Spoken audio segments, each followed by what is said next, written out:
Hey everyone, welcome to night 2 of my 1 year anniversary. I couldn't get enough in night 1, so I decided I was going to do this again.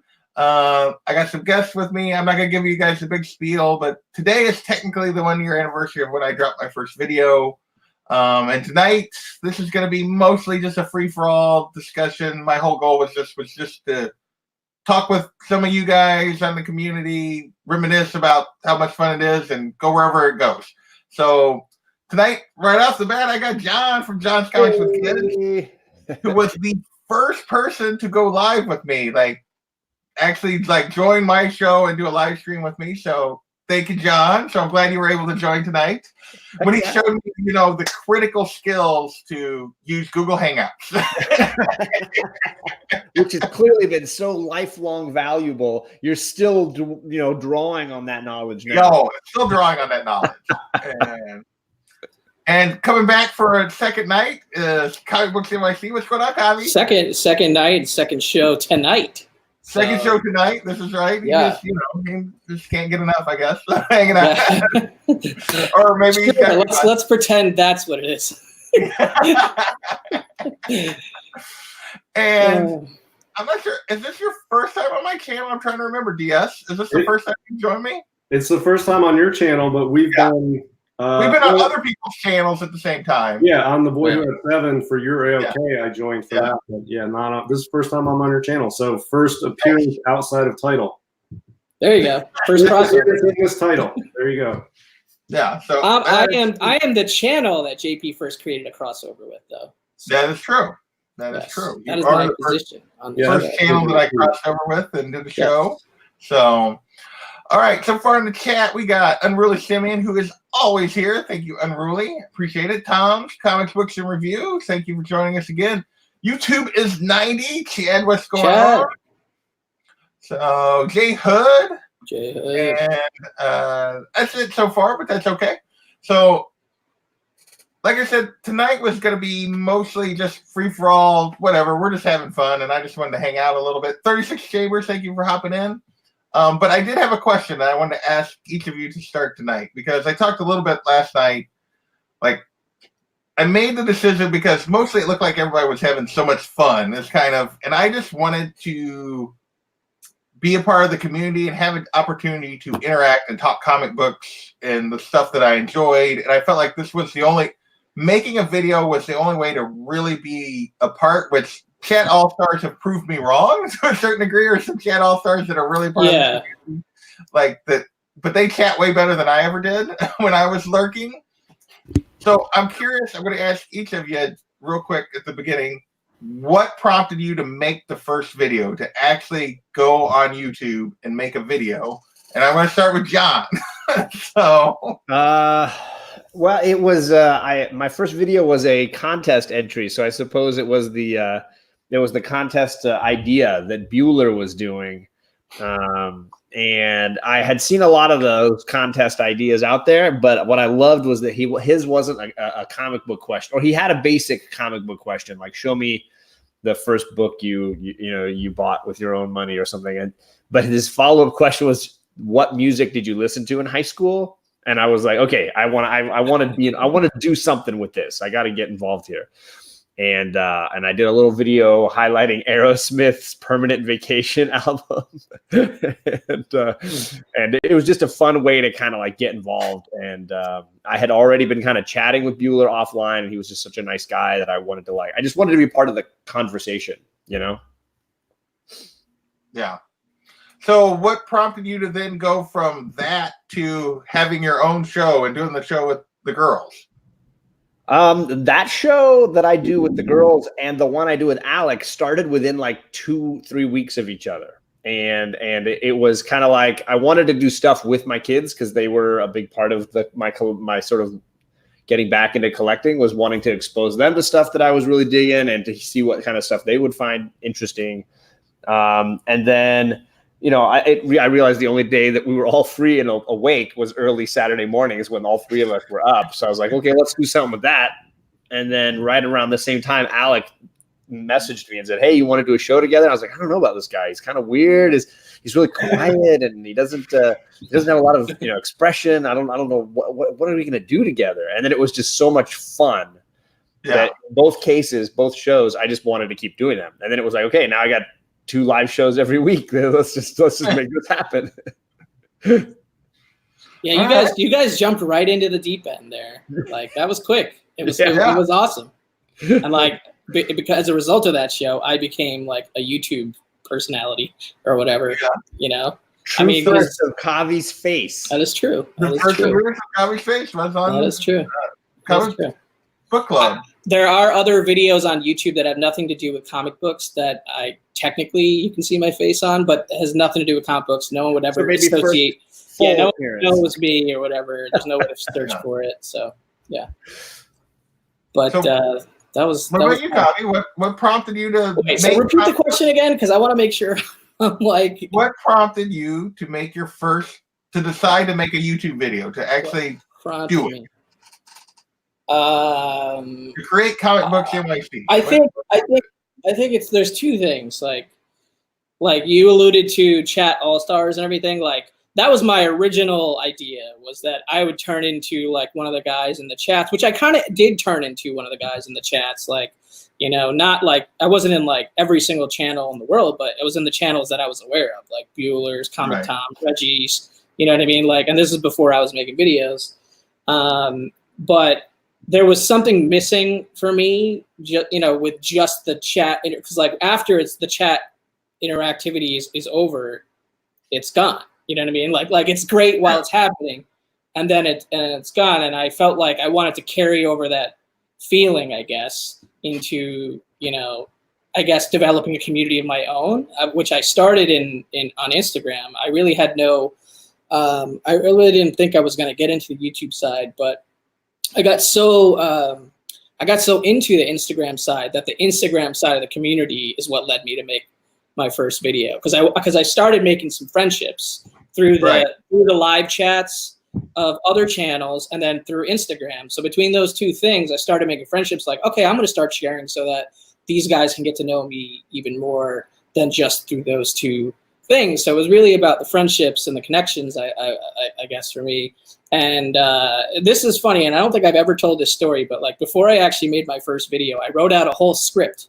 Like I have like a real script of an edited video. Yes, me, of an edited video that I had planned on making to be the first Comic Books NYC video, and I never did it. I shelved the idea, and I did a My Comic Shop auction win unboxing video without my face, no faces, like DS, like DS. Those that haven't watched the like Kavi archive, the panoramic sky New York skyline shots for each of his episodes with, that was always a fave of mine. Yeah, that's fun.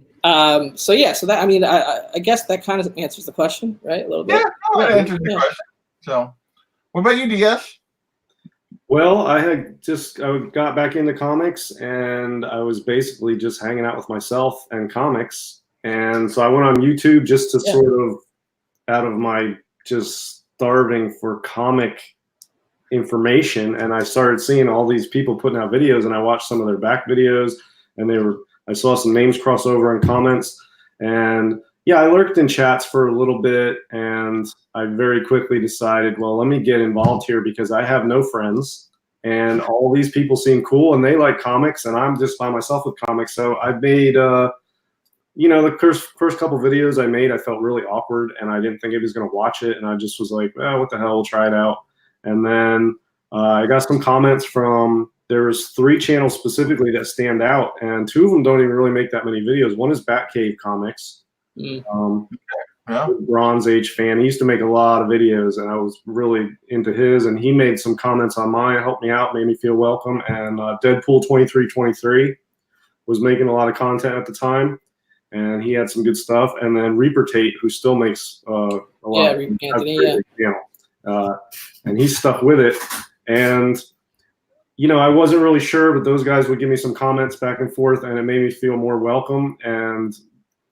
And then it was like I think a bunch of people started right around the same time as me, which made it very easy for me at that point, because then I could just go along, and it was like, because they were way better than me. Bueller, Reggie, they came out like the same month as me.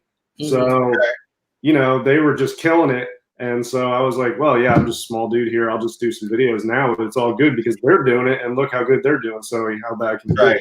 And so then I just went along with it. And yeah, I still like to lurk in as many chats and live shows as I can. And I don't put out a ton of content. I've never edited anything. The only thing I did early on was I would record videos and delete it because I'm like, no, that's stupid. Nobody wants to hear me. Yeah, I did the same stuff. And then I would do it. I would wait a day and do it again. Then I would just delete it. I'm like, that's stupid. Nobody wants to hear that.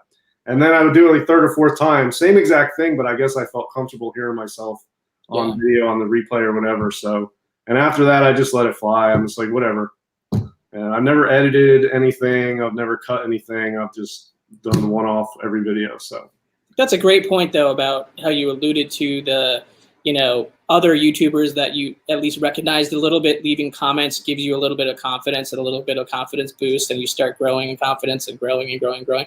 Like TiVo from Lords of the Long Box commented on my first video. Like I had no clue somebody like as big as him would even like find my channel somehow, right? And he commented on the first video saying like when I went back to rewatch my first video, I thought it sucked also, you know what I mean, kind of thing. So I had that conversation with him. So things like that, I think just and then I think after like my second video or something, I think I had like 20 subs or something. Batcave did a video where he specifically shouted out my channel. And that was really huge boost because I'm like, this dude's got like several hundred subscribers. He's legit, and he's shouting me out, and it like doubled my subscribers, and that felt really good. And then it was probably a couple months after that, but I still felt pretty new. I didn't know all you guys really. And Silver Age Dave shouted my channel out. Some show or some video I was talking about Werewolf by Night 32 or something, and he mentioned me in one of his videos, and so. You know, it's, other people who are more established giving me a shout out or making a comment on my video, or I would see that they subbed me up. Out of my 22 subs, 3 of them were legit. And it's like, you know what I mean? It gives you more confidence. Joshua Vincent is asking for your YouTube handle. It's just DS Comics, right? DS Comics? Yeah, DS Comics. It's DS one word space comics. I think there might be a couple of them, but mine has a green monster on a green background in the circle. There's more than one DS Comics, really? There seems to be. Wow. How do I just now know this? Yeah, I don't think I knew that either. So I want to shout out the chat real quick. Sharon, Life of Two YouTubers is here. Matt, the boy who had 7. Joshua Vincent. Unruly's still hanging out. Hi, Alea, what's going on? He joined us last night for a little bit. Southern Comic Geek. Let's see. Go back up here a little ways. I know there's more. Fuchsia Only. What's going on, Fuchsia? Thanks for joining us. 36 Chambers. I think that's the More Big Shack. Bubs was in here for a few minutes. Cameron D, thank you for hanging out. Joe Sevens. What's going on? J Hood Creative was in here earlier. Mr. Gretzky, thanks for joining us. Nice of Old, thank you for hanging out. So I think that's everybody. So I will say the shout just to chime in on what DS was saying and Kavi as well. It's like having a the Big Brother idea, like that somebody would like who has a channel that's feeling that you feel is clearly successful. Having them say something about your channel makes a huge. And now I try to do the same thing for every channel I see that's like under 200-ish. Absolutely. Or especially under 100-ish. Like I'll make a point to try to comment and watch those channels more than others. That encouragement makes a huge impact. And Bueller has done that for me like 1,000 times. Yeah, Bueller's really good at that. I would legitimately not have this channel if it weren't for Bueller, like 4 or 5 times over. Yeah. So there's 2 people on this panel right now that played that role for me. And Kavi, I guess, a little bit. Very first video. He was in my very first live stream. And John was the first person that shouted me out on another live stream when he seen me in the chat. Right. And like I got a whole bunch of subs, and then through you, the other person that like was really early that shouted me out was JB, putting me in the rundown, Discovery Bay putting me in the rundown, and like I went from like 20 subscribers to 50 just off JB, like putting me in the rundown for the top 10 list. Like, right. I imagine that between him and what Rod does with his shout out show every Sunday, those guys are creating so many new community sort of awareness elements. It's got to be mind blowing. And shout out to Southern Comic Geek, who says the keys to my success are girls and a mustache. And Thanatos had a contest where it was like, you have to shout out subscribers under 100 or something. I don't remember if that was the number. I think it might have been under 100. And at the time, JP had like 80 or 90 or something like that. So I shouted him out on that. I remember that specifically. Yeah, I remember I shouted out Big Will and Bake the Snake on that. And like, yeah, I shouted out Burke, you, and yeah, you shouted me out, and then somebody else shouted me. Maybe it was John or somebody else shouted me out on that contest too. I remember. So because it was right after I started. Yeah, I really want to try to make a better effort going forward to do a little more, just not more necessarily, but like different ways of sort of supporting the community. I mean, I'm in a lot of live shows. I try to support everybody in their live shows. I'm always there, even when it's new comic book day club and they're talking about dumpster fires. I'm there. I have no idea the book. I don't read them. I don't buy them, but I'm there because I'm supporting those guys. That's the normal, though. That's the usual. It's rare that it's like, hey, this is amazing. It has been a couple times. One time I know for sure it was decent, but I don't really, I don't really have a brand. I just, I don't shout people out. I just try to participate in a lot of shows, and I talk to a lot of people one-on-one is what I do on Instagram, honestly. All of you I talk to on Instagram one-on-one, and I try to keep that going. But I don't know. My channel, it's sort of like my personality. I just sort of lurk in the background, and people who wander into the darkness and find me might like it. You know what I mean? That's sort of like how I am, though, in real life. Like, I'm not out to try to get subs, or I don't have a lot of interesting, exciting graphics or content or anything. I'm sort of like a little hidden thing, and if you stumble onto me and you like it, then it's cool, and we'll get along. But I don't know. It's scarce, like the pre-code horror you collect. Exactly. That's what I'm saying. Like, that's my whole life. That's my whole self is like that. So, but isn't that like, shouldn't that be the way that it should? Isn't that the way that it should be? Right? Like your channel reflects you in many different ways, right? And we don't all have to have that, finely, sculpted, edited Reggie Collect style. We can all have our own thing. I think what I've always loved about people like Reggie or Bueller or whatever is that they have like created their own platform for themselves that matches their personality.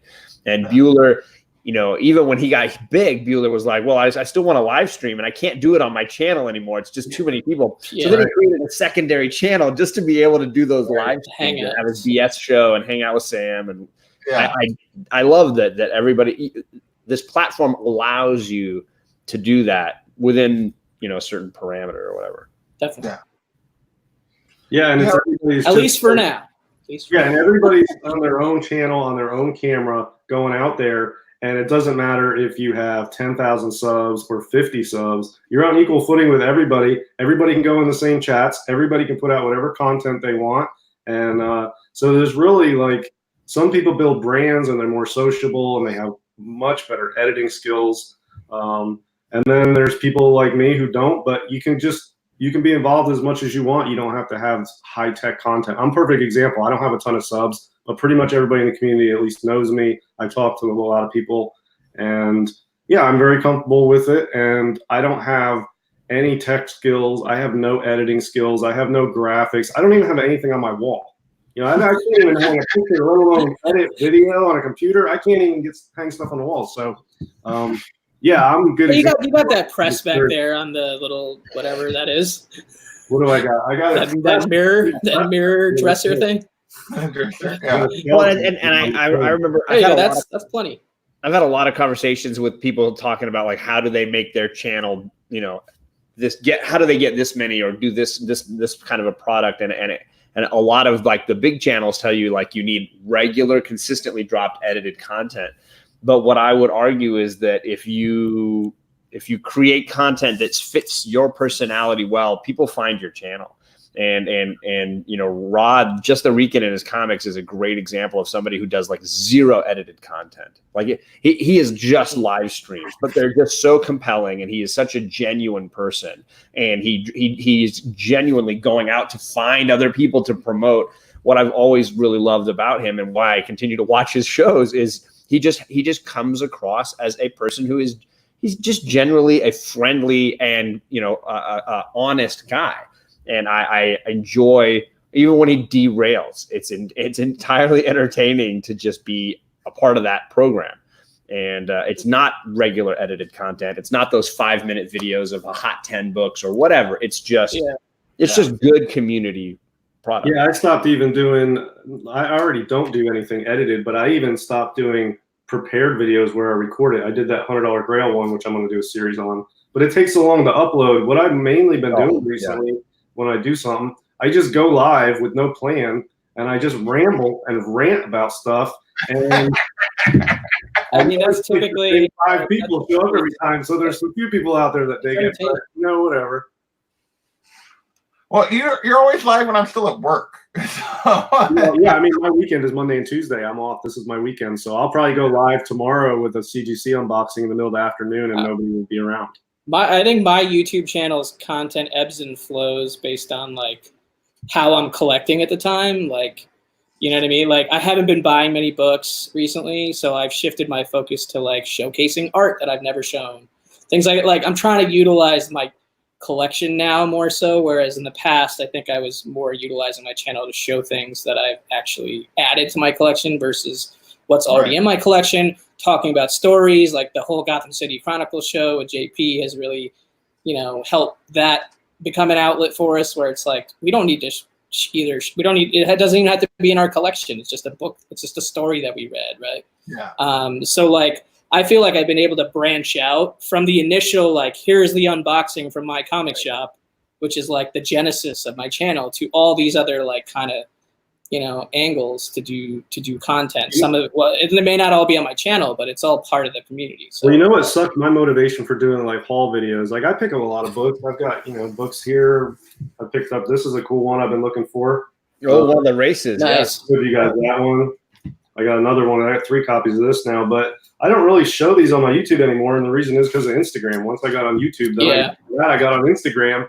I just snap a picture, put in there a few hashtags. And I have like, I don't know, over 1,000 subs on Instagram because I don't have to personally interact. I can post pictures and do some commentary stuff, and it's way easier for me. So then I do other stuff on YouTube, and it's sort of becoming just a stream of consciousness outlet for me. I just talk about stuff. I hardly ever show anything anymore, really.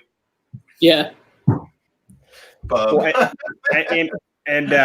talked with Matt Thanatos a few times about, because he had a real concern that when he stopped buying new books on Wednesdays and really hunting with a huge effort, he was worried that nobody would want to watch his channel. And I kept trying to explain to him that that's not it. That's not it. It's your personality and whatever you want to talk about. I've worked really hard to like try to make my channel less than just comics, right? Like, or less. Yeah, less. It's not quite perfectly with your whole self-deprecation thing, right? That you overdo to death, by the way. Like nobody believes you anymore with all of your self-deprecation. It's over. That period's over. You're legit now, John. I wanted him to understand, but I also wanted it to be true that people don't tune in just to see what book you bought. People don't tune in just to see how much money you spent, right? They want to engage, right, and interact, which is what I really wanted when I first started doing this, and it had nothing to do with buying books. It had more to do. I want to be part of the conversation. You know what I mean? For sure. And whether it's a movie show, like I'm doing a movie show with Hialeah on Saturday, I'm like, yeah, let's talk movies. and just have a good time. We don't need to buy anything. We just can just ramble BS for an hour and have a good time together. Yeah. I would say, you know, it's been interesting, like my channel, because I have these, like, I have the series that, like, is basically the series that gets all my views. Probably has got most of my subs, which is the top 10 look back thing. But like most of it, I've gotten to the point where I really just enjoy doing this. And I was talking to Bear the other night, like I was gonna do like these pre-recorded 2019 recap and all this kind of stuff, and I ended up just hitting the live button and just like, this is what I'm doing. And it becomes a ramble, and for some reason I haven't run everyone off doing that. But no, you got better content than me. You've passed me in subs, and I've been on here 2 years. So I mean, what is you got good stuff, man. Sometimes, but it's the now and then we do like the 6 months later. That is one of the best series I've ever seen in the community. Is that 6 months later, the top CBSI top 10, 6 months later. That is one of the best series that anybody in communities put out. It's like, well, the first time I saw that, I was like, duh, that's such a great idea. Why is nobody doing that? Because I say that all the time to people, and I just get so frustrated because I know these things aren't worth anything, but I don't feel like doing the work to prove it. But I know for a fact these things are not holding up. And then you started doing that, and then you got a good response. That's a solid series. You know, and it's been really, and probably the only, like, for me, like the interest in that, like it originally started just from me wanting to see. Like I was like, because I'd made some dumb decisions, I'd bought some books, and I'm like, these aren't worth anything. Why did I buy these? And like it probably would have ended by now because I feel like I've learned the lesson. But most weeks I get a comment from somebody saying that just found it. And well, here's the thing, JP. Like I think somebody new is always going to find it. Number one, and number two, for the people that have been watching it for a year now, they want it as part of their like Saturday entertainment. Like I know I do. Like I go down to my coffee shop and I watch your video like on Saturdays. Like that's a routine that I do no matter what. Like I go to the coffee shop on Saturdays and chill for a little bit, but like now I watch your video or I catch the end of John's live stream depending upon how late I wake up. You know what I mean? Like this.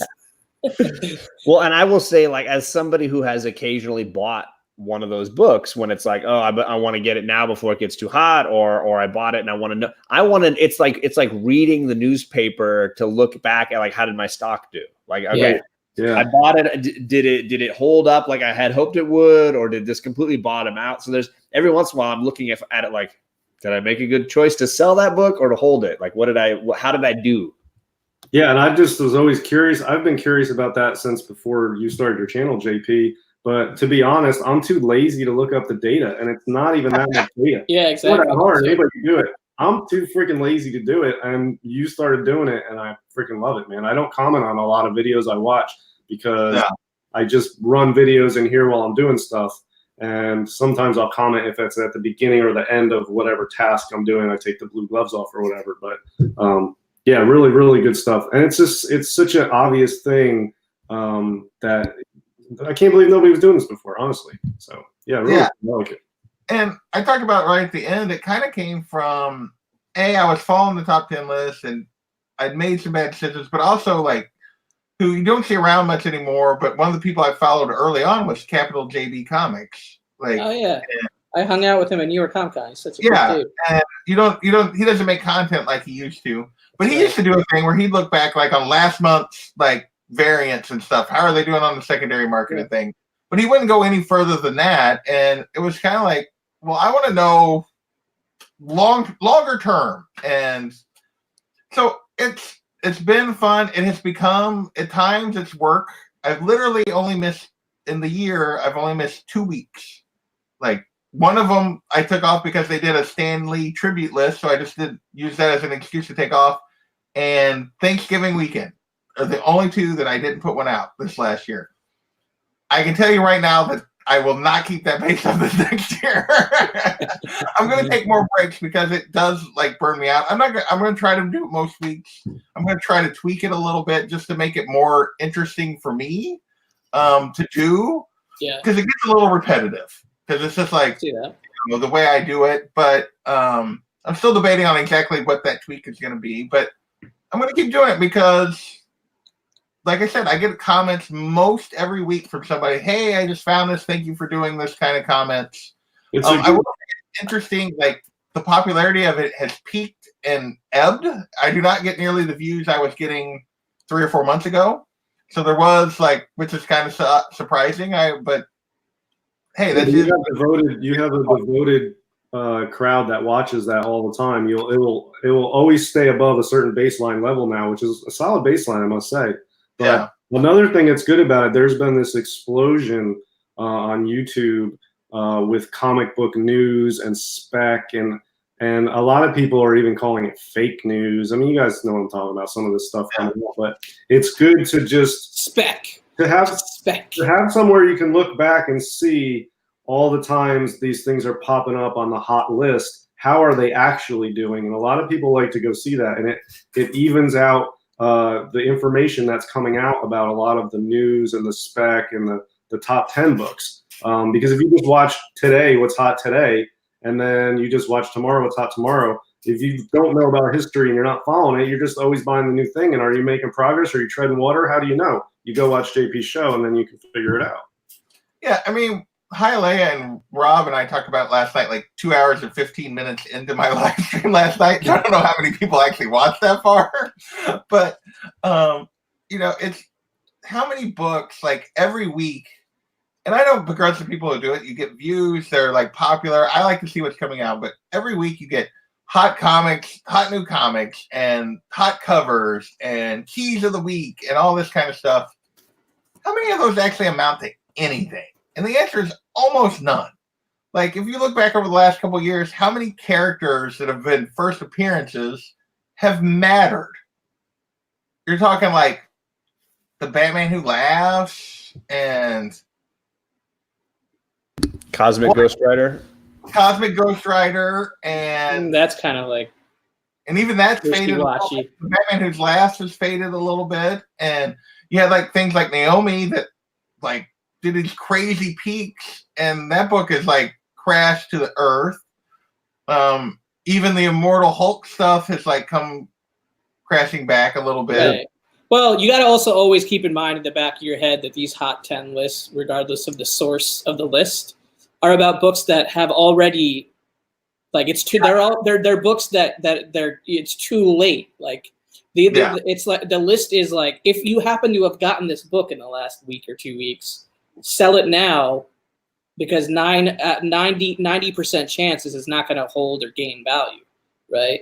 Now, is there a disclaimer that says that, like, every few minutes or whatever? Like, I don't know what other collectors think. No, but there's not a disclaimer when you watch just the current top 10, and it's not just. I'm not referring to CBSI. I'm just. There's a lot of content. There's a lot of different people doing top 10 lists. There's more than just 2. There's like 20. There's never disclaimers. They don't do look backs very often. There's rare look back content out there, and JP's show is rare look back content on hot books. There's a lot of going forward and a lot of current, but there's not a lot of look back. So it's a very unique show. I would keep doing it. If, on any type of basis would be cool. Yeah, and here's the thing I've thought about, and I've never like followed through with it because I didn't want another show that was like that I had to do weekly. But you see a lot of look ahead kind of stuff. Yeah. What you don't see is people taking that list and going, okay, these are the hot books right now. Why are they hot? What are the odds that they're going to like maintain any value? Because you can go through that list right now and you can go, nope, nope, nope, nope, nope. And, Giant Size X-Men #1. Yeah, that'll hold. And that one's got value. Yeah. But it's so, I don't know. It's very interesting to me because I was one of those people that loved those lists, like love that kind of stuff. I thought it was fun, and I didn't ever take it too seriously. I just thought it was fun. But having done this for a year, it's like I can't even really watch those videos anymore because it's just like I'm so frustrated. I'm like, don't do it. I love if you see Bub's comment, I love it. Check out my TNA on New Comic Book Day on Thursdays. Those books stay hot. Oh goodness, Bub, you are great, brother. Oh, Bub. Hey, who that? What's going on, What's man? up, who dat? Yeah, I give all you guys a ton of credit that do shows, any type of show on a regular basis, because I don't even have. I've done a bunch of shows where it was going to be the start of a new series, and I don't do it. Hey, we're doing episode 3 of our series this week, DS. Don't forget. Yeah, the third one in 5 months. Third one in 5. Yeah, but doesn't that perfectly fit both you and I? Because both you and I have that.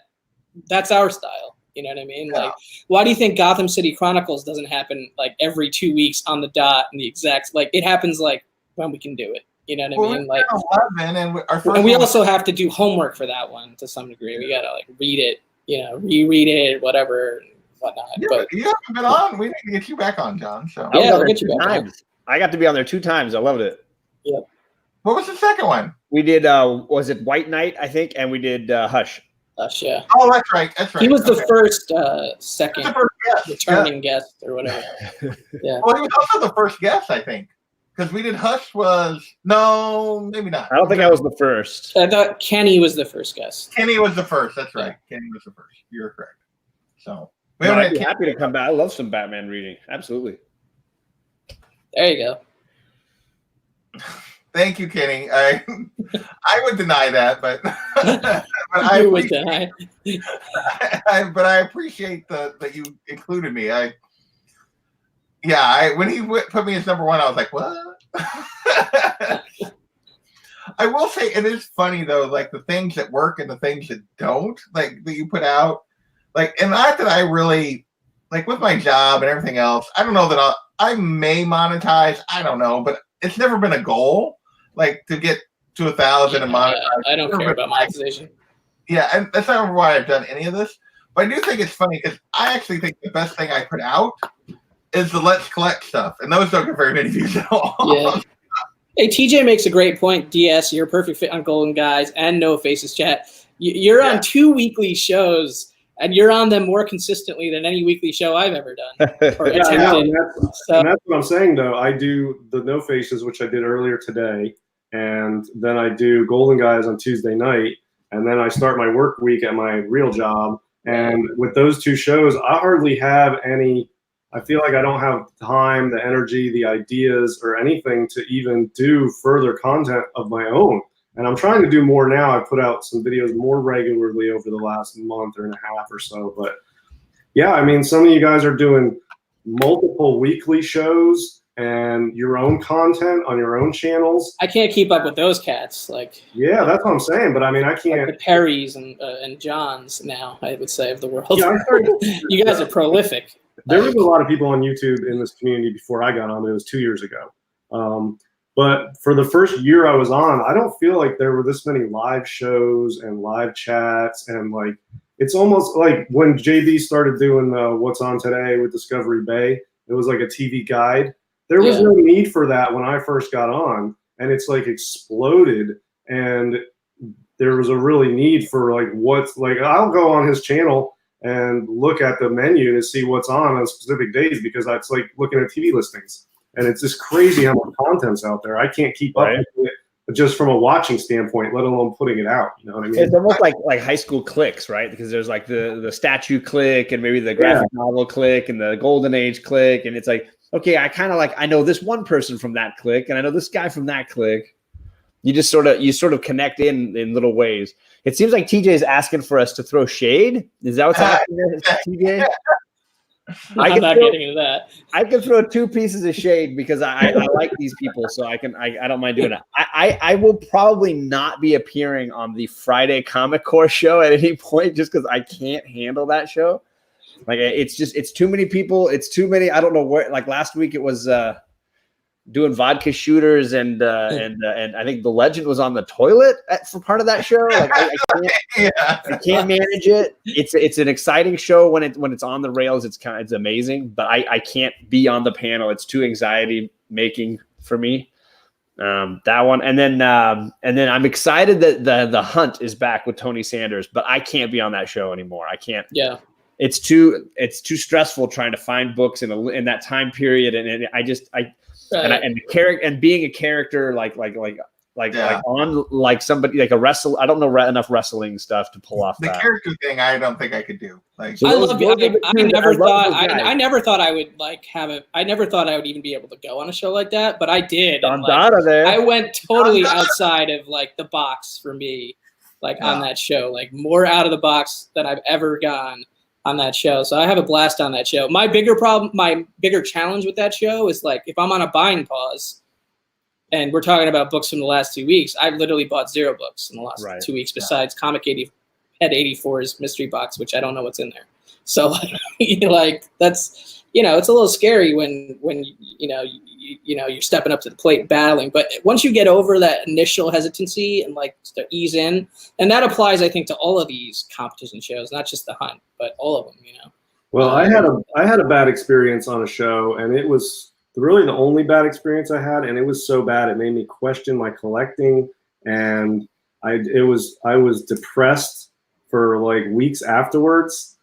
And it was Comigories on a Halloween show, lost to a freaking rainbow on a Halloween show with Two-Code Horror on Comigories.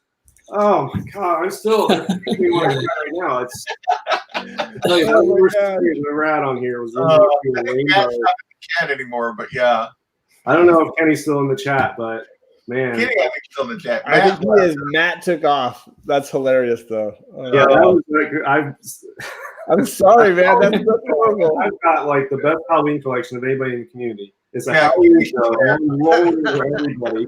I've got every category perfect, nailed, and then not only is it rainbow, which is not even close to anything I have.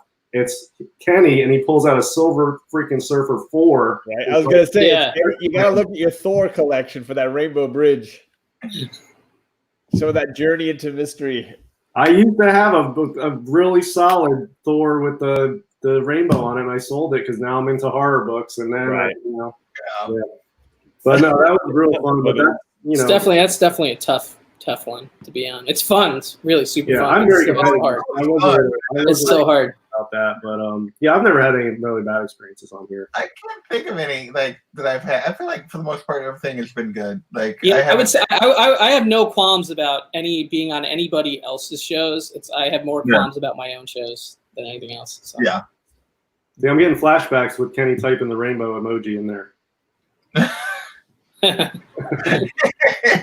So at least if it was like I don't know, if it was Power Pack number 1, it would be easier to take. That's like getting beat down with a small hammer, but he breaks out the freaking sledgehammer with a Silver Surfer 4, so whatever.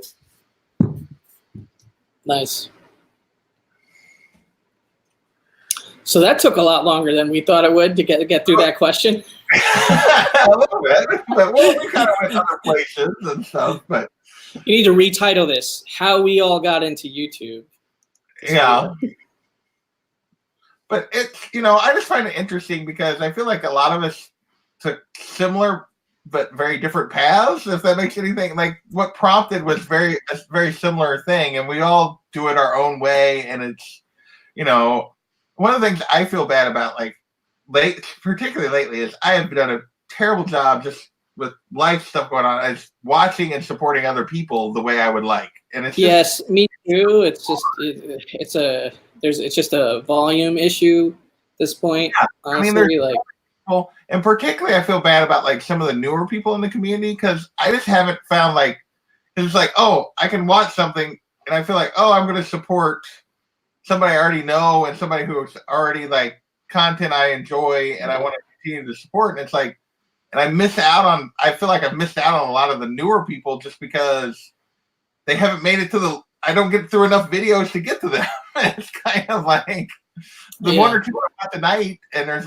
37 in my subscribe thing or a day, and it's just or more, and it just gets tough sometimes. Well, and if there's people out there, or for the people out there with newer channels that don't have a lot of subs yet, I think the best way to get subs is go on some of these live shows, interact, and just get your name out there, start hanging out. You don't have to have content to hang out, but if you have content and you're hanging out, it'll draw people, because people, I always right click on these names and go to Yeah, I channels. sub everybody up in the chat that I don't recognize in every Yeah, live so I stream. mean, the best way to get subs or get your name out there or get involved is just be in these live chats, and there's usually 22 every single day, and you're never going to miss out, and just hang out and get to know people and talk and chat, and then people will come and find your channel, and you get recognized as being part of the community. I know there's some channels out there that put out a lot of content that I've found some, and they don't have a lot of subs, but I never see them in the chats. So it's much harder to sort of get involved if you're not participating in some of like the hangout stuff. And yeah, anyway, that's just something I noticed. So 36 asked the question, how has your collecting style changed since you've been a part of this community? So John, you want to start with that? How has it changed being like interacting with everyone and like communicating? Has it changed the way you collect? I got to duck off, so I'll see you guys later before you get into this, but I'm going to head out. So later, bro. I'm hanging out with you. Congratulations, man. Bye, Thank dear. you, man. Yeah, I would say I'm obviously spending a heck of a lot more money. Straight up. That kind of goes without saying. I think over the last year, 2019 is easily the most I've ever spent on comic books in a year. Yeah. But I also think it's made me consistently like reevaluate what I'm doing more than I was before. Like it's made me constantly look and say, do I want that book? Do I want this story? Am I collecting it just to have the run? What am I going to do when I complete the run? Do I lately? That's what I've been thinking about, because I've always been a run collector. Like I want the full set. I want the whole, even if there's that one important issue, I want the whole story. And even if I've got the trade already and whatever, I want so I'm starting to ask, like, what am I going to do with it when I've got it? Am I just going to turn around and sell it? Am I going to just save it forever? What's my thinking? So I've been it's been a lot more of reevaluating.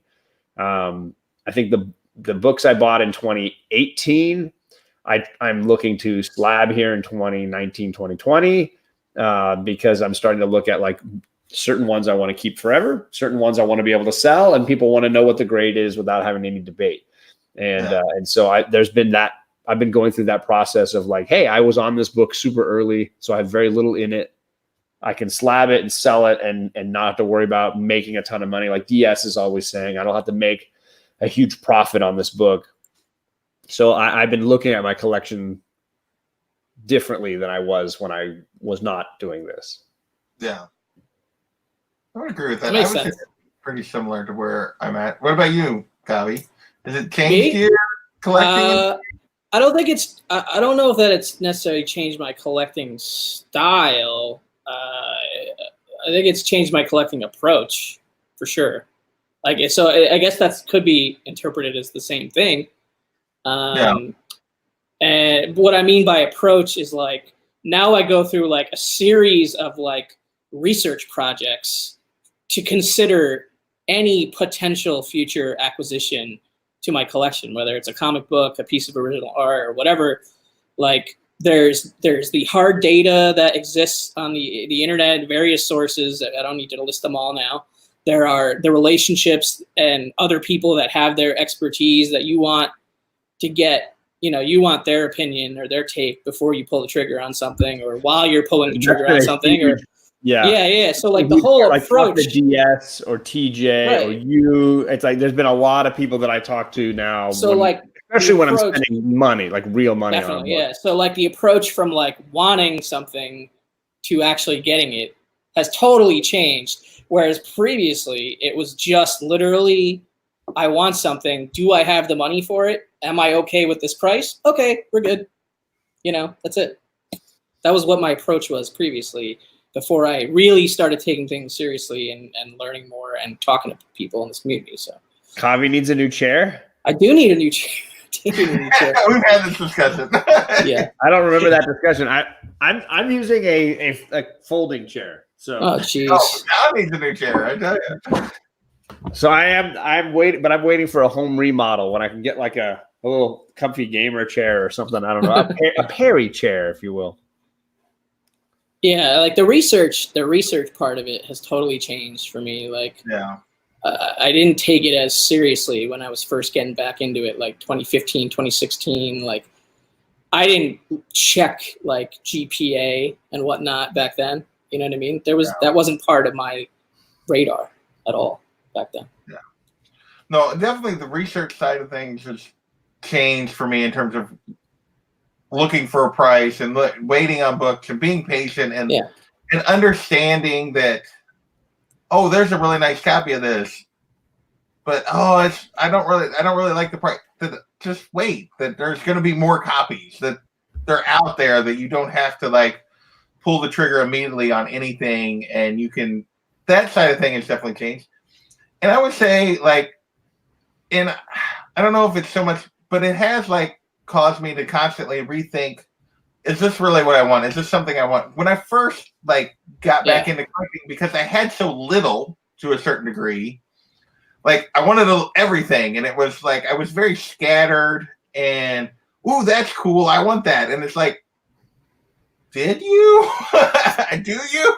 Kind of like, and then you have it, and you're like, you know, why did I spend money on this? Night Future, thanks for joining us. Appreciate it. TJ is sending you purple devil emojis on your chair, John. So sorry, TJ, I just haven't gotten around to it yet. I'm still on a hardwood floor too. I don't know that a rolling chair or anything is a really good call here yet. I'm on a hardwood floor also. Yeah, so it's, you know, it has made me like reevaluate. As anybody knows, I went through like 13 different lists of what I wanted last year. I'm like, you know, I like kept changing it. Although a lot of the stuff was the same, but it has got me to think more about what I buy and why I buy it. And it's just the influence of everyone. Speaking of which, I bought a book that was a book I've wanted for about a year now, since Die first came out. So I got I need a rug. I don't need a rug, Mr. Gretzky. Okay, baby. Come here, baby. All right. Yeah, it looks like it survived. So this book, just so you know, I bought it like 2.5 weeks ago. It went from North Carolina to Los Angeles to Washington, D.C. to North Carolina, back to Los Angeles, and then to me. Damn. It was quite a ride. Gretzky, John's not that bald yet. He doesn't need to get a rug. Yeah, I don't. Yeah. It's soon enough, Mr. Gretzky. John's comics with hairpiece. Right? Yeah. So this is the book here. Oh, nice. Nice. So if you don't know what Die, this was the 800 copy first issue variant, first print. They made 800, and then right off of the production line, 100 of them were signed by the writer and the artist. And that was no yellow label, just signed and then sent out. So of the 800, many of them were kind of damaged because they have this black cover. This one looks like it's got some little scuffs that must have given it that 9.6.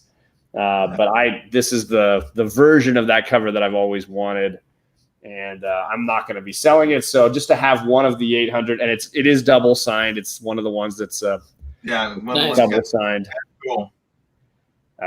Yes. So now I feel very happy and comfortable selling the 298s that I have of issue 1, the regular cover A.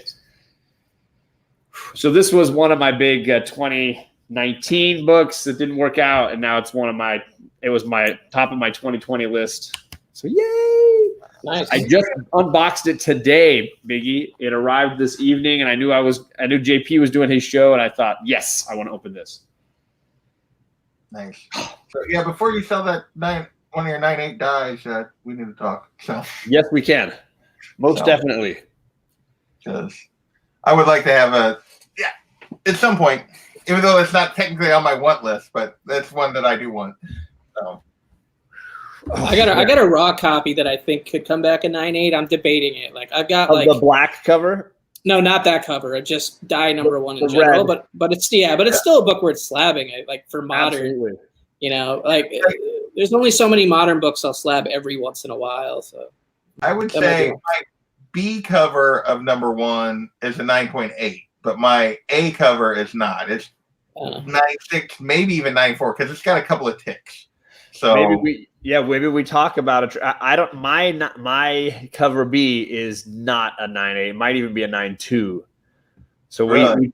We trade cover A for a cover B that's a higher quality cover B.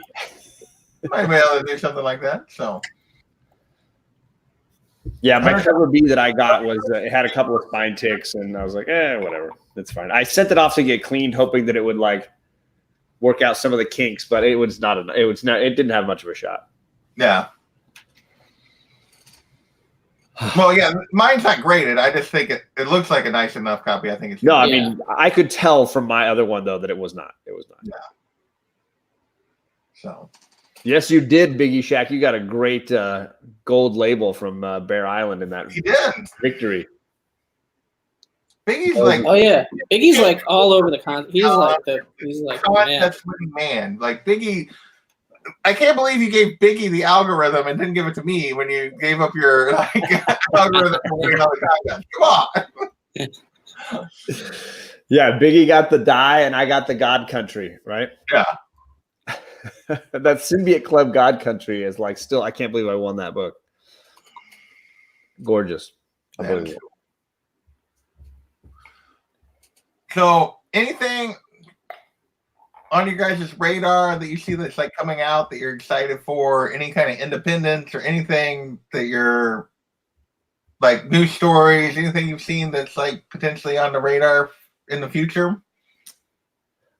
I'm not a big Star Wars comic reader. I know that Kagi is a big Star Wars comic reader guy, and I'm looking forward to in March. Ethan Sachs is going to run a Star Wars comic called Bounty Hunters, and I heard about that. I like his books. The last few that I've read from him, I think I've read 3 different series from him at this point, and I've enjoyed all of them. And they're giving him the reins on this new book, so I'm excited to give that one a shot. It'll be my first. I haven't seen that one yet. It'll be my first monthly. It comes in March, I think. It's called Star Wars Bounty Hunters by Ethan Sachs, and obviously, if you don't know, Ethan Sachs, Old Man Quill, Old Man Hawkeye. I love Old Man Quill.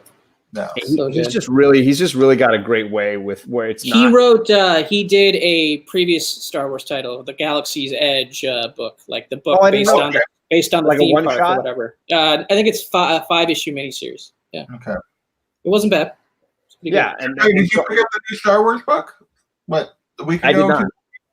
I read it online. I didn't buy it. I know it's sitting waiting for me at Midtown though. You know what I mean? I just haven't bought it. It's sitting there. But I just haven't bought any books yet this year, like at the store anyway. I haven't bought any books this year. But. I believe that's I'm looking forward to that, but I don't know about any other big indies that I'm looking forward to reading. I know Die doesn't come back till maybe the end of summer. I can't say enough about if you're a person who just really wants to get comics for the art, if that's like your draw, just to see amazing artwork. I think at this point the best Black Label book I've read is Last God, and that issue 3 is disturbing. And if you're on Instagram and you want to get a sample of how disturbing it is, I got some choice stills I snapped of that book. It might even be better art than Die, which is huge praise from me.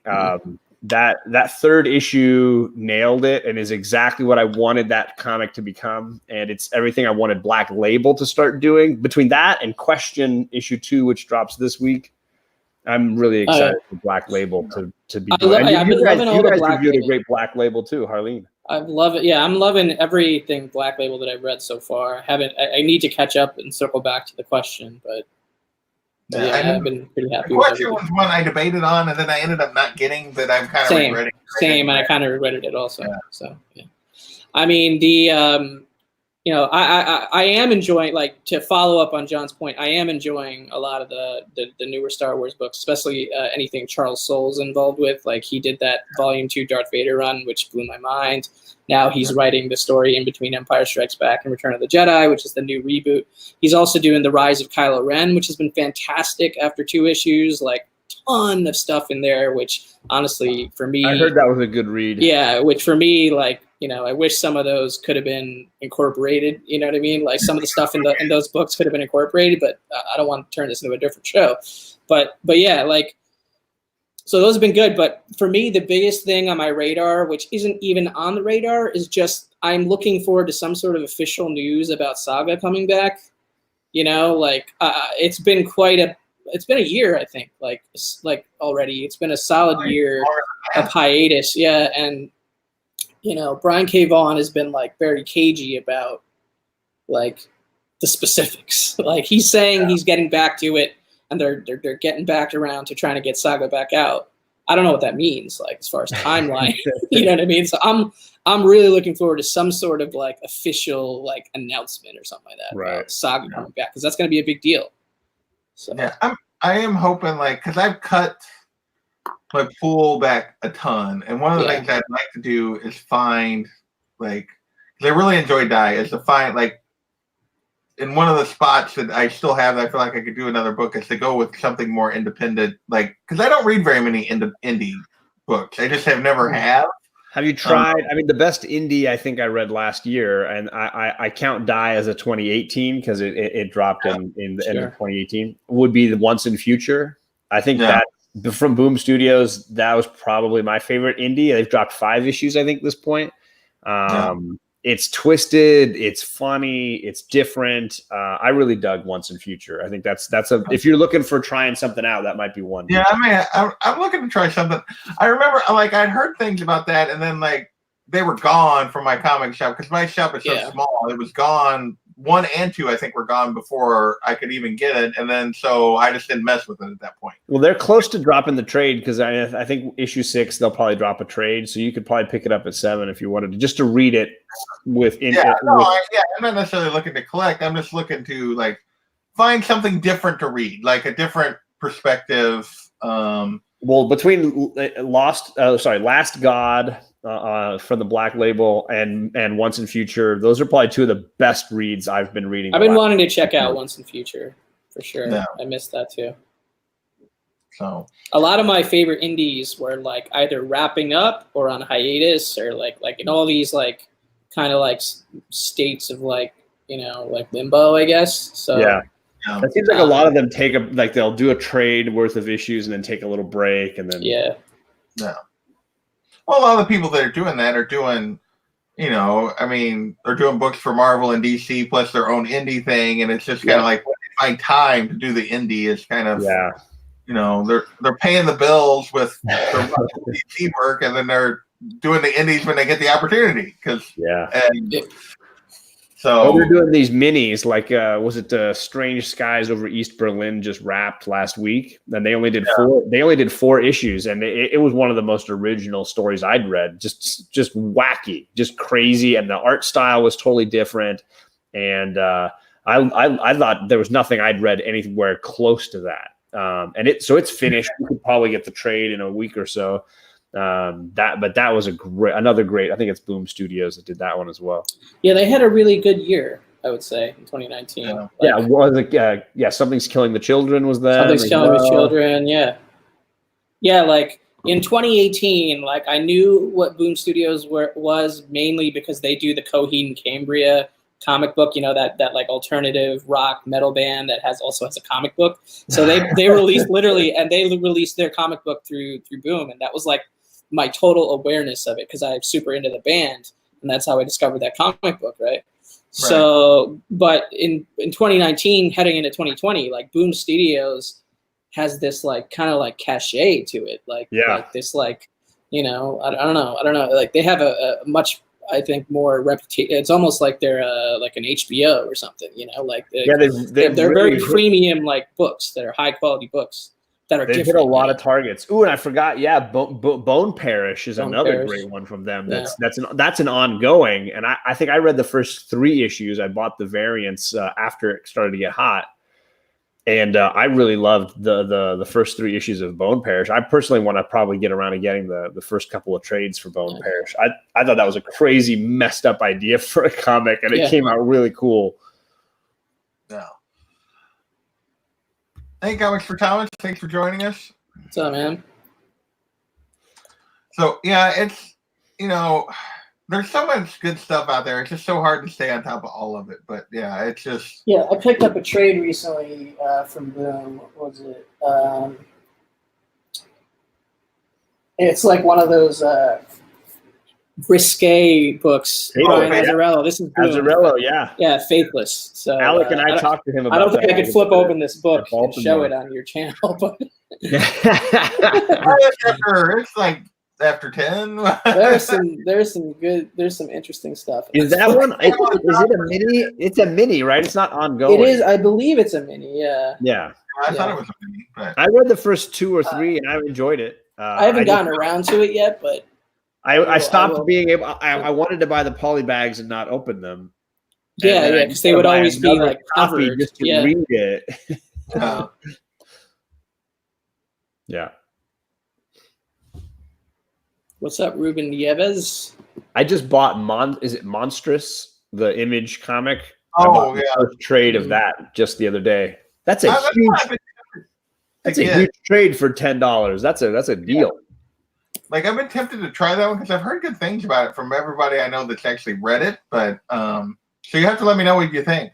I will. Yeah, it's on my to-do list here in the next few weeks. I think I have a 3-day weekend coming up this weekend. So yeah, because Monsters. Oh yeah, me too. And I've never read Saga. I've thought about going back to read Saga, and those are 2 that I've thought about going back to read. But I was also looking to like maybe get something new. Well, I have all 9 trade paperbacks so far, Saga, but I also have the hardcovers. So if you want to borrow the trade paperbacks, like I can send you some. I can send you the first 3 or whatever if you want. Oh yeah, we can do that. Figure that out. I read Kachung is mentioning a couple of the Boom Studios books. I read Ronin Island, and I even talked with Greg Pak about it, and he was. Firstly, just one of the nicest guys ever. Greg Pak is so nice, dude. Unbelievable. Speaking of Greg Pak, new Darth Vader Volume 3. He's the writer. It's coming out a week from now? 2 weeks nice. From now? Yeah. So. I met him first at WonderCon, and I bought a copy of Ronin Island #1 signed, and he was just super, super nice. And then he was in our hotel, Alec and I, the same hotel in Baltimore, and then we rode up in the elevator with him, and he talked with us the whole way up.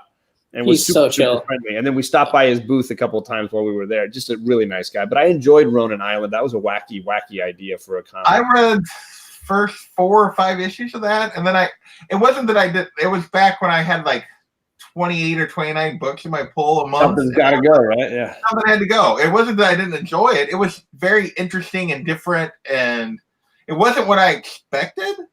But it was good. It was just. Something it had to go. There was too many. There was too much stuff. And now I'm back to a point where like, oh, I could add something, but I can't add like not like 10 things. No, like something. Like I may actually do that as a show because like the March previews is out. I may like look through there and see if there's something I want to try for March or whatever. Yeah, a bunch of my mini series have wrapped. A bunch of the books that I was collecting wrapped. Oh, there's something like Die that's taking like a nice long leave in absence. Yeah. I stopped reading Immortal Hulk. I'm maybe nearing the end on Venom, so there's definitely a lot of options for me. But I wanted to clear it back a little bit so that I could save for books that I really want. My goal is to do a few more auctions and sell some books, and start a Daredevil 1 fund. That's what I'm going to try to put together is a significant amount of money so that I can. That's what I'm doing right now, but the book is TMNT 1. TMNT, there you go. Yeah, I mean, Daredevil 1 was a book that was on when I had a list. I no longer have a list. But when I had a list. One book. It's one book. Well, yeah, but I don't count that as a list. But so I think what I'm going to start doing is just. Isn't the definition of a list like more than one item, like itemized? Right. If I could just start a little bit of a fund for that, I think so that I can get the lion's share of it set aside, and then start really talking to somebody like DS who seems to be drawing those kind of books in from time to time, and he can put me onto a reasonable copy, at a nice price. Yeah. So that's my 2020. My big 2020 goal is to save that kind of money, and then just be ready for when that opportunity strikes. For sure. I'll be selling some books with DS, speaking of DS, next Wednesday at 8 p.m. Eastern on DS's channel. Me and DS are teaming up for a pretty fire auction. So hopefully, I don't know if I'll make enough to buy TMNT #1 first print next Wednesday, but But wow, I'll make a little bit towards that next Wednesday, so that should be good. Dollar bin fodder. That is incredibly nice of you, brother. And I will definitely I'll let you know if I need a second seller. That would be awesome, man. Yeah, absolutely. That's super cool. He's definitely going for the first print, Southern Comic Geek. That is his goal. Yes, it's the first print. Yeah, and it is. Yeah, that is a not a reasonably priced book anymore. It is, and it's been going up a lot lately. And it's funny. There's no big news or anything, but it seems like there's a lot of news about that book going up. Well, I feel like there's a lot of there's no obviously they made a movie a few years ago. There's no that kind of news, but I do feel like the IDW run reached 100 issues. They introduced a new turtle that put the market sort of on fire a little bit. Yeah. Indirectly, I suppose, but and then it is probably one of the biggest IPs that was created as something brand new from the 80s that is sustaining and doing well today. So it definitely has some long term, I think, potential, full potential. So. I don't know. Has 90s Perry made any more appearances after the original jacket? His new video. I think he was wearing the jacket in his new Morbius trailer reaction video, which got 300 views in less than 3 hours. It was just because everybody's dropping those Morbius review reaction videos, Yeah, I like the trailer. I wasn't gonna do a reaction or anything, but I liked it. Bub, hilarious. Yeah, if you guys want a good Morbius reaction video and you want to see Perry wearing an awful jacket, you just cruise over, click the link. Check that out. What did you guys think? Did you guys both watch that trailer, by the way? I have not watched it yet. I watched it. I liked it. So I thought it was pretty cool. I think it was intentionally confusing a little bit, but that's good, honestly, because people are talking about it. You know what I mean? What if it was just, what if it was just good, but there was nothing to keep you talking? You know what I mean? Right. That's what a teaser should do. Yeah. Yeah, exactly. So I thought it was a great teaser. I'm not super interested in more vampire stuff, and I've never really liked the character Morbius, so I'm just kind of I'll probably end up seeing it, but I have yet to see Venom. I still haven't seen Venom. I saw Venom. It's not it's not going to be nominated for any awards or anything, but yeah. So for me, I'm just kind of I'll get around. It was entertaining. I'll get around to it. It was entertaining in a B movie kind of way, but with that made $800 million. So right.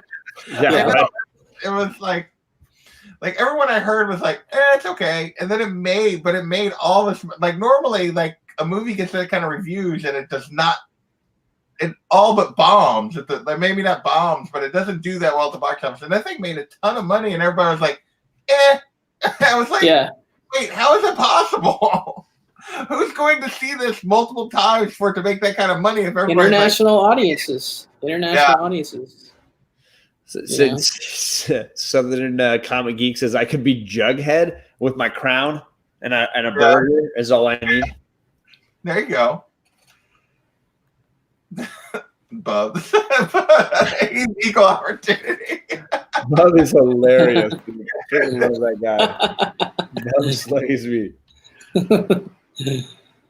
I still think his Halloween costume when he went as Patch, Wolverine Patch, is one of the most underrated costumes. Hilarious. That was one of the better costumes, yeah. Oh my god. He just looked like it. It was legit. Yeah.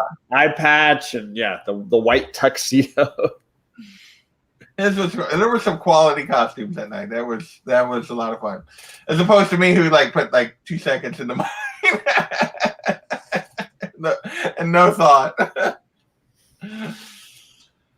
I think the Kurt Cobain thing was by far the best. So good. Yes, that was fun. My favorite.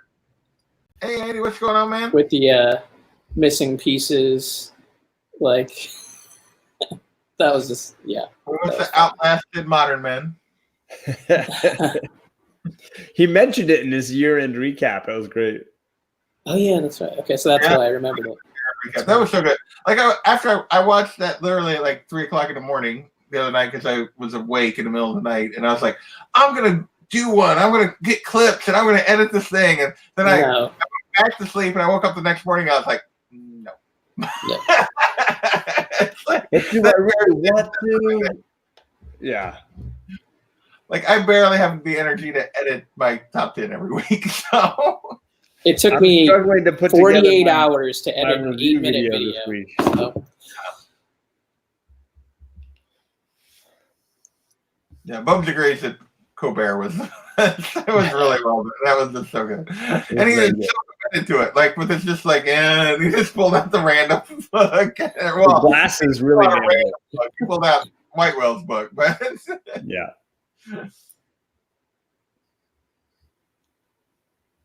I don't know that I want you sharing pics in the chat, Biggie. Yeah, I think that's a little too risky. On the slab down, so I don't know that I want those on my channel. All right, I'm gonna have to jump pretty soon, or probably like in a few minutes. Thank you guys for hanging out. We went 2 hours and 15 minutes last night, an hour and 15 tonight. I just wanted to hang out with everyone. I want to say thank you to everyone in the chats, everyone that's been on my channel or contributed or commented. You know, this last year has been amazing. Way more than I expected when I made that first video. I was, I thought if I got like 100 subs in a year, I'd be like king of the world, kind of thing. And it's been so much more than that. But more than anything, the friendships, the relationships, the conversations, usually that happen after these shows, that, they've been amazing. I appreciate them. If you're out there and like on Instagram and you have not, and I don't communicate with you much on Instagram, that's usually just a me thing. If you guys want to, if anybody's out there wants to hit me up on Instagram and talk about anything, hit me up. I'll respond. I'm just not good about starting conversations. Yeah, me too. I'm the same. Yeah, exactly the same way.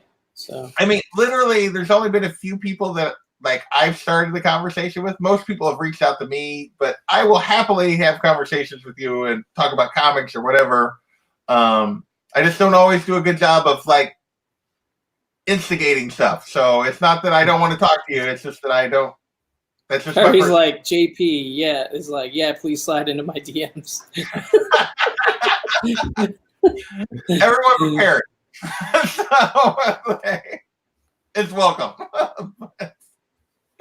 But you're right. One unscripted, one take video. Most of the top 10s are one take. Like occasionally I have to edit a little something out in the middle, but most of them I just do one take. So, yeah, it's always best if you can do that. Andy, I need to get you on. The fact that you and I have never done anything is like one of the oversights of my channel. There's still people that like I've never managed to like actually do something like this with that I need to. And Andy is high on that list of people I need to get on a live stream with. Andy, I don't think you've been on book club either. We got to get Alec and I got to get you on book club. Oh, bro. wow. Yeah. I'm gonna Club at some point. I need to half find the time I'm convinced I've done a show with people, and then it turns out I haven't.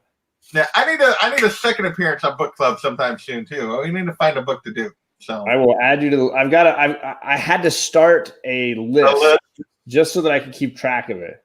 Yeah. Can you believe we've never had Cat Wren? Cat Wren is like, Cat Wren on book club? Never. How is that possible? It's shocking but true. Huh. I think I just booked next week. So we got with this week we got Life with Two YouTubers. We got Sharon on. Oh, nice. No kids. Okay. We're talking Strangers in Paradise, Terry Moore. Nice. Oh, so you're doing Back Issue Club or yeah. What is it? What are you calling it? I'm buying 2 books this week. The books this week are crap, in my opinion. I am not buying anything. I think I have one book and a facsimile this week. I think this is the week I have like one book and a facsimile or something. I considered getting that DC Comics facsimile and that dollar version of the Harley Quinn Batman Adventures 12 or whatever. I'm getting Question, and I'm getting Valkyrie. Yeah, I'm getting Valkyrie and the facsimile of 359. That's what I'm getting. I have zero books that I want this week. Yeah, I was like, well, I guess I'll use it as a week to buy a wall book at my shop or something. There you go. So, all right, well, I added JP and Comic Man Andy onto my list here. Oh, they said a new Black Widow trailer dropped during the football game, so I'll have to go watch that too. Now we're talking. So, what happened? Oh, really? 2 comic book movie trailers in one day? So, what are you talking about? You were only invited one. Oh, on book club? Biggie? You talking about, is it Biggie? No, TJ. TJ. So I must have sucked, TJ. You've been on my channel so much, brother. You don't know what you're talking about. Although if you want to be on book club, we can definitely hook that up, brother. I sent TJ the link last night. I did not send him the link tonight, but I sent him the link last night. He didn't join me, so he's a busy guy. It's hard to find. Tuesday is the best day to get TJ if you're looking for TJ on your show. Yeah. So, all right, folks. I said this like 3 times. I'm pulling a fan. You guys want to? So, John's got book club this week. You got the greatest comic show ever, right? Anything else? I'm trying to edit a review video this week, but I'm writing report cards at the same time. And this was the only break I allowed myself this week was to join you and unbox that and hang out. So I'm hoping I can still get a review video up on Thursday. Fingers crossed. We'll see. NYC, you have an auction. Do you want to tell people about? Yeah, so me and DS Comics auction. We're actually going to do a road chat on Wednesday night. Time TBD. I don't know when, but and he's going to do some auction preview videos and whatnot on his channel. But the actual auction is next Wednesday, the 22nd, 8 p.m. Eastern on DS's channel. On my channel, I've got Spidey Fan for the second episode of Original Art Hour a week from today. So that's Monday the 20th at 10 p.m. Eastern also. So that's what I got coming up. Original Art Hour and auctions. Nice. Top 10 will be out, and then I'm going to do something special for the 1 year of the top 10 next weekend. I don't know if I'm going to do a live stream where I have guests on like I did with Hialeah back at the 6-month mark, or if I'm going to do just an edited, like my take on what I've learned or some, I don't know. I haven't decided yet for sure. But if anybody does want to join me for like a live stream of that, what you've learned from the top 10 or what you think about it, let me know. So we could do that maybe next Sunday night in my usual Sunday spot. So with that, I'm closing this thing down. Oh, Black Widow trailer. Who is that? Wait, hang on. I think that's Star. I can tell who it was. It says special look. So. Special look. All right. Yeah. So I'll have to go watch that as soon as we're done. Yes. All right. Well, later, everybody. We're running an hour and a half. Peace out, y'all. Have a good night.